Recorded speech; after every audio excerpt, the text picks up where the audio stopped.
저는 학교 다닐 때 국어를 참 좋아했는데요. 국어 시간에 배웠던 많은 것들 중에 지금도 생각하면 참 가슴 따뜻하게 만들어주는 그런 한 이야기가 있습니다. 여러분도 아마 기억하시는 분들이 계실 텐데 이 가난한 날의 행복이라는 그런 제목의 수필인데 세 부부에 대한 그 이야기를 나누고 있습니다. 그중에서 한 부부 이야기를 제가 읽어 드리도록 하겠습니다. 그들은 가난한 신혼 부부였다. 보통의 경우라면 남편이 직장으로 나가고 아내는 집에서 살림을 하겠지만 그들은 반대였다. 남편은 실직으로 집 안에 있고 아내는 집에서 가까운 어느 회사에 다니고 있었다. 어느 날 아침 쌀이 떨어져서 아내는 아침을 굶고 출근을 했다. 어떻게든지 변통을 해서 점심을 지어 놓을 테니 그때까지만 참으오. 출근하는 아내에게 남편은 이렇게 말했다. 마침내 점심시간이 되어서 아내가 집에 돌아와 보니 남편은 보이지 않고 방 안에는 신문지로 덮인 밥상이 놓여 있었다. 아내는 조용히 신문지를 걷었다. 따뜻한 밥 한 그릇과 간장 한 종지. 쌀은 어떻게 구했지만 장까지는 마련할 수 없었던 모양이다. 아내는 수저를 들려고 하다가 문득 상위에 놓인 쪽지를 보았다. 왕후의 밥, 거린의 찬. 이걸로 우선 시장기만 속여두어. 낯익은 남편의 글씨였다. 순간 아내는 눈물이 핑 돌았다. 왕후가 된 것보다도 행복했다. 만금을 주고도 살 수 없는 행복감에 가슴이 부풀었다. 감탄하고 싶은 그런 글입니다.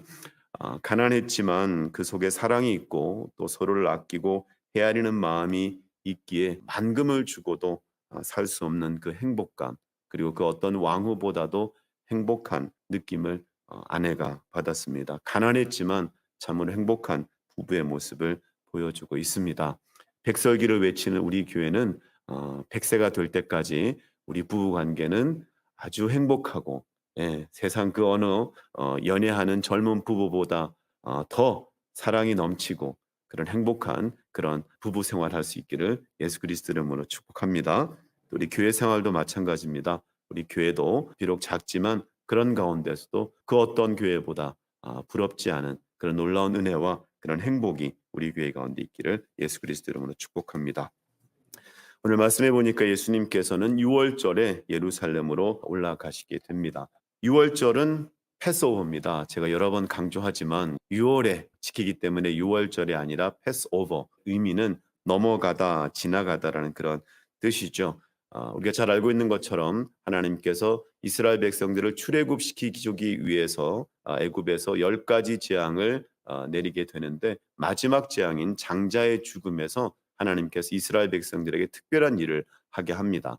사진에서 보시는 것처럼 이제 임방은 위와 아래가 되겠고 설주는 좌우가 되겠습니다. 임방과 좌우 설주에 어린 양의 피를 문 임방과 좌우 설주에 바르게 되면 이제 장자의 죽음이 임해야 하지만 그 피를 보고는 그냥 넘어간다라는 거죠. 그래서 그 말에 순종한, 그 말씀에 순종한 이스라엘 백성들은 그 어느 가정도, 장자 아들도 마찬가지고 가축에 처음 난 것도 죽지 않고 생명을 보존했던 놀라운 그 역사입니다. 예수님은 6월절 어린 양이시죠.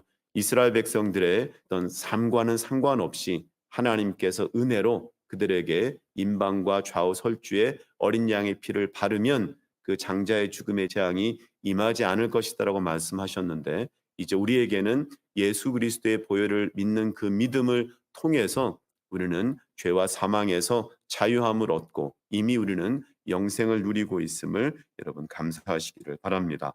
이제 주님께서 예루살렘에 올라가셔서 성전에 가셨는데 성전 안에서 진 풍경을 보게 됩니다. 성전 안에서 소와 양과 비둘기를 파는 사람들을 또 보셨고, 또 돈 바꾸는 사람들이 앉아 있는 것을 보셨는데, 이 보다라는 단어 헬라를 좀 더 깊이 살펴보면 그냥 예수님께서 성전 안에 들어가셨을 때 이렇게 쭉 지켜보다가 눈에 들어왔다기보다 워낙 많은 그런 무리들이 있고 그런 장사들이 워낙 왕성했기 때문에 굳이 찾지 않아도 쉽게 주님의 눈에 띄었다라는 부분을 말해주는 것이 바로 보셨다라는 이 동사가 되겠습니다.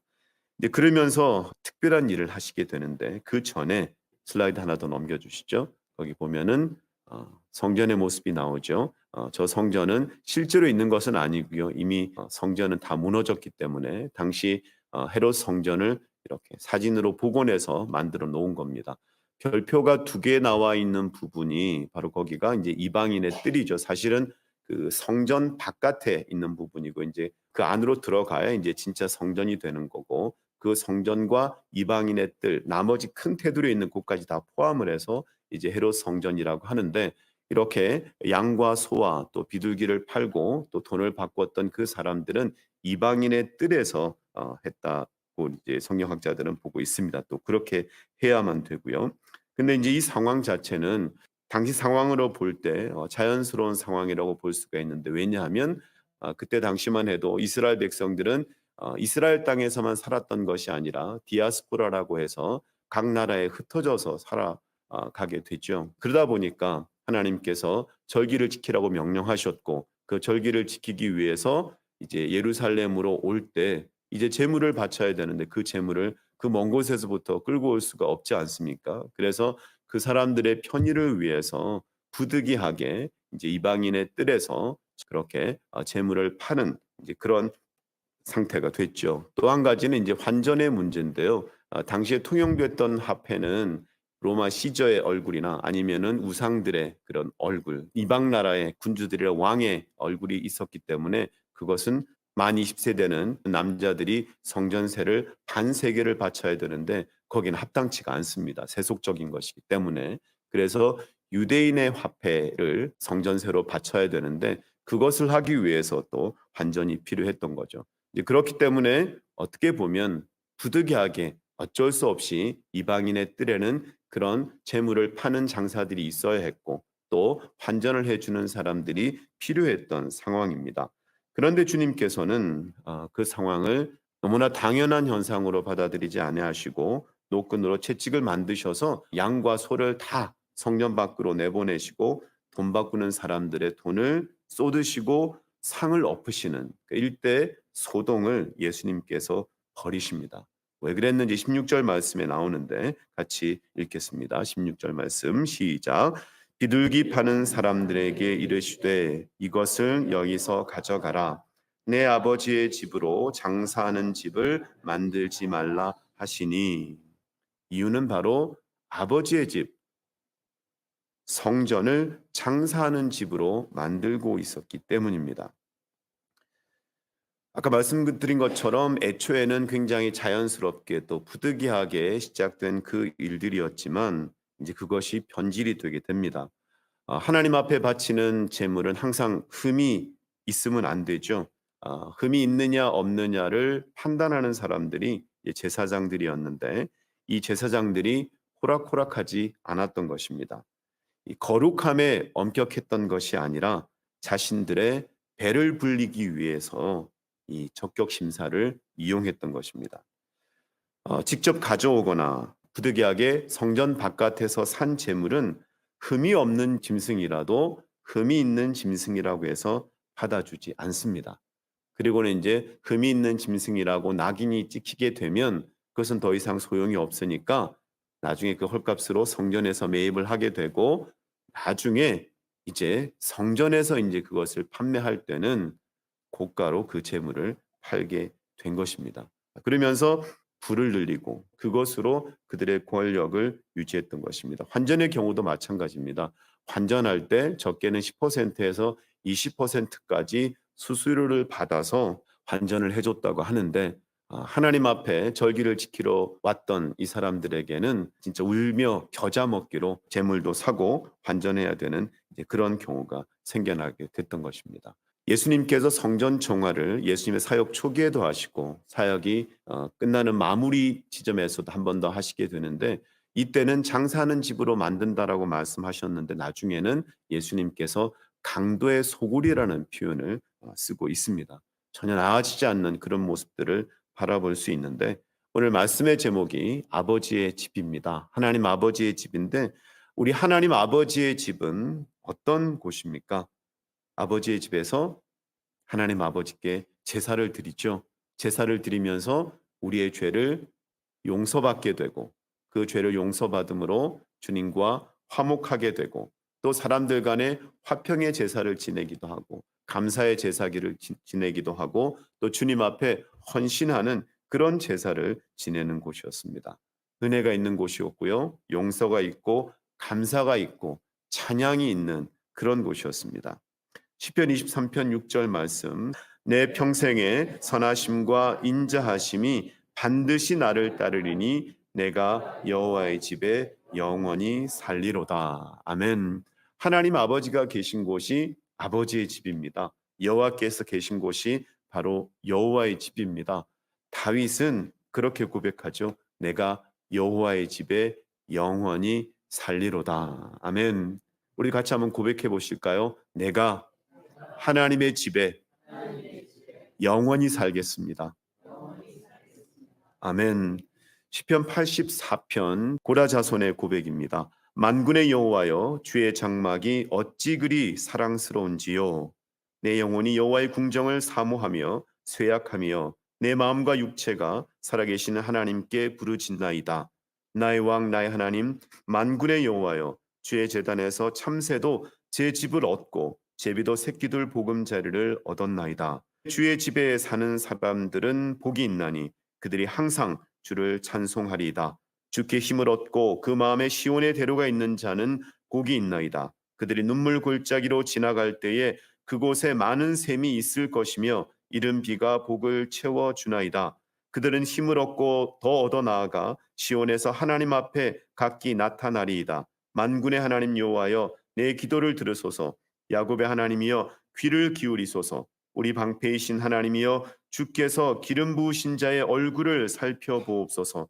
주의 궁정에서의 한 날이 다른 곳에서의 첫날보다 나은즉 악인의 장막에서 사는 것보다 내 하나님의 성전 문지기로 있는 것이 좋사오니 여호와 하나님은 해요 방패이시라. 여호와께서 은혜와 영화를 주시며 정직하게 행하는 자에게 좋은 것을 아끼지 아니하실 것임이니이다. 만군의 여호와여 주께 의지하는 자는 복이 있나이다. 아멘. 주의 집에 사는 자들은 복이 있다고 했습니다. 악인의 장막에 사는 것보다 내 하나님의 성전 문지기로 있는 것이 더 좋다고 고백하고 있습니다. 하나님의 집은 아버지의 집은 원래 이렇게 너무 은혜로운 너무 좋은 영원히 살아도 괜찮은 영원히 살고 싶은 그런 곳이 바로 아버지의 집입니다. 예수님께서 탕자의 비유를 통해서 우리에게 또 아버지의 집을 알려주고 있습니다. 예수님께서는 탕자의 비유를 통해서 우리에게 놀라운 사랑, 또 아버지의 사랑을 보여주고 있는데요. 이 둘째 아들인 탕자는 모든 것을 다 탕진하고 막상 아버지의 집으로 돌아가려고 하니 돌아갈 수가 없는 겁니다. 자신은 그런 자격이 없다고 생각했습니다. 그런데 어땠습니까? 막상 아버지의 집으로 돌아가 보니 한참 떨어져 있는 거리에도 불구하고 아버지가 자신을 알아보고 그를 반겨 맞아주는 겁니다. 그를 안고 입 맞추고 완전히 상거지가 되어온 그 아들을 위해서 엄청난 잔치를 성대하게 베풀어 주고 있습니다. 그게 바로 아버지의 집에서 일어난 일입니다. 아버지의 집에는 용서가 풍성합니다. 아버지의 집에는 은혜가 있습니다. 아버지의 집은 언제 돌아가도 두 팔 벌려 우리를 반겨 주십니다. 아멘. 우리가 잘 아는 것처럼 아버지가 그날 아들을 발견할 수 있었던 것은 어쩌다 보니 그날 나왔던 날이 잘 맞아서 그렇게 해서 아들을 본 것이 아니라 그 아버지는 하루도 빠짐없이 이 아들이 오늘이면 올까 내일이면 올까 매일매일 아들을 기다렸던 것입니다. 그런 아버지가 있는 곳이 바로 아버지의 집이고 그 아버지의 집이 우리가 예배드리는 이 공간이 될 수 있기를 예수 그리스도 이름으로 축복합니다. 고린도전서 3장 9절 말씀, 16절 말씀과 같이 우리 함께 읽겠습니다. 시작. 우리는 하나님의 동역자들이요 너희는 하나님의 밭이요 하나님의 집이니라. 너희는 너희가 하나님의 성전인 것과 하나님의 성령이 너희 안에 계시는 것을 알지 못하느냐. 아멘. 예수님께서 우리 죄를 위하여 십자가에서 죽으시고 3일 만에 다시 살아나셨습니다.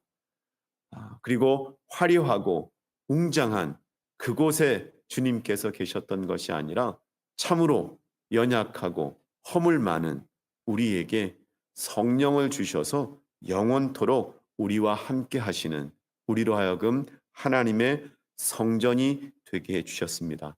고린도전서 3장 9절 말씀 읽은 것처럼 우리는 하나님의 밭이고 하나님의 집, 하나님의 빌딩입니다. 우리 이 빌딩 속에 하나님의 사랑과 하나님의 은혜로 채워갈 수 있기를 예수 그리스도 이름으로 축복합니다. 하나님의 성전인 아버지의 집인 우리가 더 변화되고 우리 가운데 하나님께서 우리를 용서하셨기에 우리도 용서할 수 있고, 하나님께서 우리에게 놀라운 은혜를 베푸셨기에 우리 또한 은총을 베풀고 하나님의 사랑을 풍성히 받았기에 우리도 우리의 힘으로 사랑할 수 없는 그 사람을 하나님이 주시는 그 사랑의 은사와 그 능력을 통해서 사랑할 수 있는 저와 여러분 될 수 있기를 바랍니다.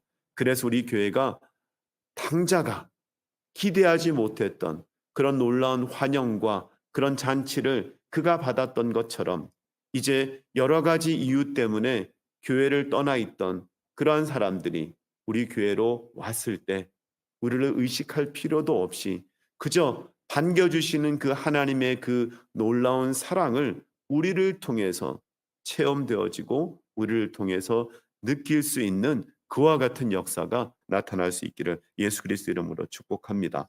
이사야서 56장 7절 말씀도 같이 읽습니다. 시작. 내가 곧 그들을 나의 성산으로 인도하여 기도하는 내 집에서 그들을 기쁘게 할 것이며 그들의 번제와 희생을 나의 제단에서 기꺼이 받게 되리니 이는 내 집은 만민이 기도하는 집이라 일컬음이 될 것입니다. 아멘.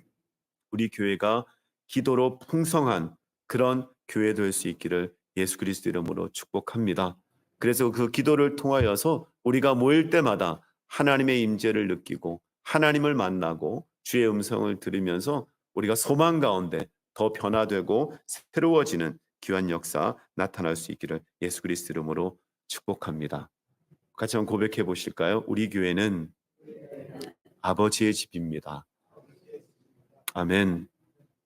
가진 것이 없어도 따뜻한 밥 한 그릇과 간장 한 종지만으로도 어떤 왕후 부럽지 아니하고 만금을 주고 살 수 없는 그 행복을 느꼈던 그 아내와 그 행복한 그 부부처럼 놀라우신 하나님의 은혜와 하나님의 사랑이 함께 하시기에 우리 가운데 기쁨이 있고 우리 가운데 소망이 있고 아멘 하셔야 되지 않겠습니까? 그렇죠? 은혜가 넘쳐나서 주님께 영광 돌리는 그런 우리 모두가 될 수 있기를 예수 그리스도 이름으로 축복합니다.